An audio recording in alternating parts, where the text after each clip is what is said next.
ირანის სამხედრო შესაძლებლობების მინიმუმამდე დაყვანა და თეირანის მოკავშირე მარიონეტული დაჯგუფებებისგან ეიტრალება. ამ მიზნების მისაღწევად შეერთებულ შტატებს ვარიანტების ისეთივე მრავალფეროვნება, როგორც გასულ თვეებში ჰქონდა, აღარ აქვს.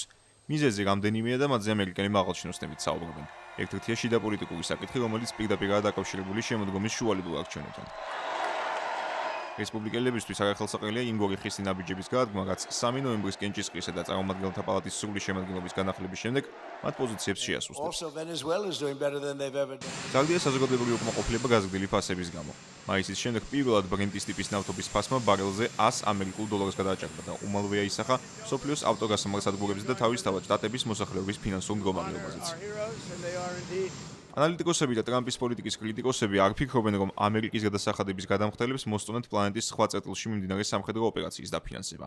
მით უმეტეს, როდესაც მიმდინარე კვირაში შტატების ომის მდივანმა პიტ ჰექსეტმა სენატს გაუნცხადა, რომ ახლო აღმოსავლეთის საბრძოლო მოქმედებები ვაშინგტონს უკვე დაუჯდა 37 მილიარდ 500 მილიონი დოლარი.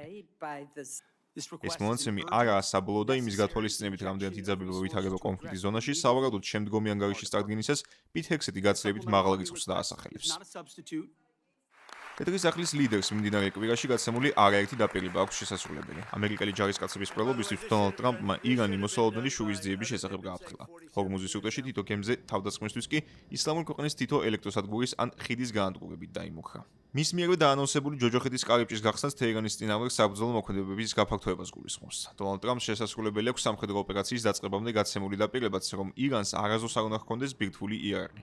იქიდან გამომდინარე, რომ ნათანზის პროვინციიდან 2 კილომეტრში დაშორებული პიკაქსის მთის ძირში ისლამური რესპუბლიკა ურანის გამამდიდრებელ ობიექტს აშენებს, როგორც ჩანს, ვერც ვაშინგტონმა და თავის დროზე ვერც თელ-ავივმა ვერ მიაღწიეს ერთობლივი თუ ცალსაკე ჩატარებული სამხედრო ოპერაციების მიზნებს. ტრამპის გამაფრთხილებელ განცხადებებს არც მოწინააღმდეგე მხარე პასუხობს დუმილით. ირანის საგარეო საქმეთა მინისტრის აბას არაღჩის თქმით, ქვეყანა მიმართავს თვალის წილ თავდაცვის დოქტრინას, რომელიც ირანისა და მისი ინფრასტრუქტურის წინააღმდეგ მიმართულ დარტყმებზე ძლავრი და გადამწყვეტი პასუხის გაცემას გულისხმობს. იმუქრებიან ისლამური ქვეყნის მოკავშირე მარიონეტული დაჯგუფებებიც, რომელთაგან ყველაზე აქტიურები იემენელი ჰუსიტები არიან.